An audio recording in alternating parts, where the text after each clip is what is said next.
Paborito niyong cassava, mas pina-espesyal pa natin. For today's video, gagawa tayo ng sweet corn cassava de leche. Napakasarap nitong merienda na pwede ding pangbenta. Tara, samahan niyo akong magluto nito.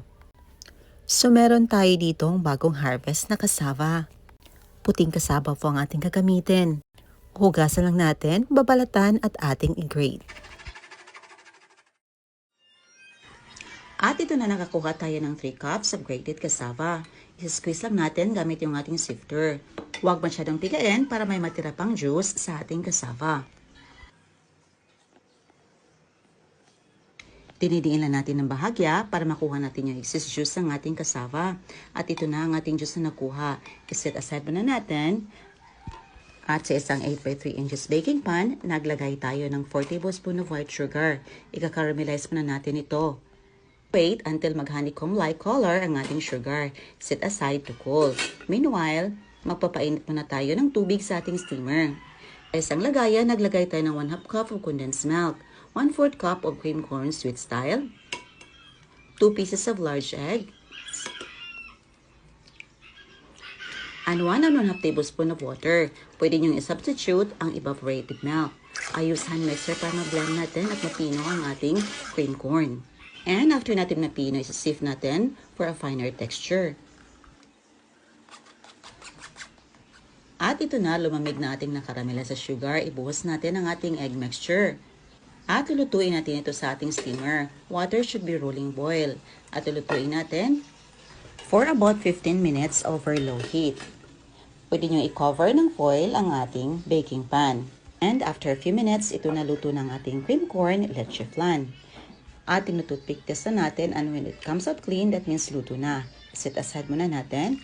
At sa nilagay natin ng grated cassava, naglagay lang tayo ng 3/4 cups of coconut milk, 1/2 cup plus 2 tablespoons of condensed milk, 1 piece large egg. At siya nga pala, pwede kayo mag-add ng sugar dito kung gusto nyong maging matamis pa ang lasa. At pangbalansin ng tamis, nag-add tayo ng salt. Mix to fully combine. At ito na, na-mix na natin. Ilagay na natin ang cassava mixture sa ating cream corn leche flan. At ilutuin natin ito sa ating steamer. Dapat rolling boil ang ating tubig before natin isalang. Steam for 1 hour over low heat. And after 1 hour, ito na. Luto na ang ating panghimagas or napakasarap na dessert. Tinututpick test na natin, and when it comes out clean, that means luto na. Cool completely before unmolding. Napakasarap talaga nito at kakaiba. Kitang-kita talaga natin ang ating cream corn na nilagay. At gumamit lang tayo ng spatula para ma-scrape natin ang gilid. At ito na, ipiflip na natin at tingnan natin kung maganda ba ang pagkaluto ng ating cream corn leche flan. At ito na mga mommies. Wow! Perfect talagang pagkaluto ng ating cassava cream corn leche flan. O diba may bago na tayong recipe at pwede nyo ditong gawing pang negosyo mga mommies. Isa-slice na natin ang ating napakasarap na panghimagas. At syempre, tikman natin. Excited na talaga tayong tikman ito mga mommies kasi mas pinalevel up pa natin ang ating cassava de leche. Perfect ang lasa at nagbi-blend talaga ang flavor ng cream corn na nilagay natin sa ating leche flan. Sakto lang din ang tamis nito, yung tamis na hindi nakakaumay. But syempre mga mommies, kung gusto nyong maging mas matamis pa, pwede nyong i-adjust ang amount of sugar na nilagay natin. Ayan lang po mga mommies, hope nyo subukan ang ating recipe, the best tong pang negosyo at pang merienda na din sa buong pamilya. Ayan lang po, see you on my next vlog. God bless you all and stay safe everyone. Bye and enjoy!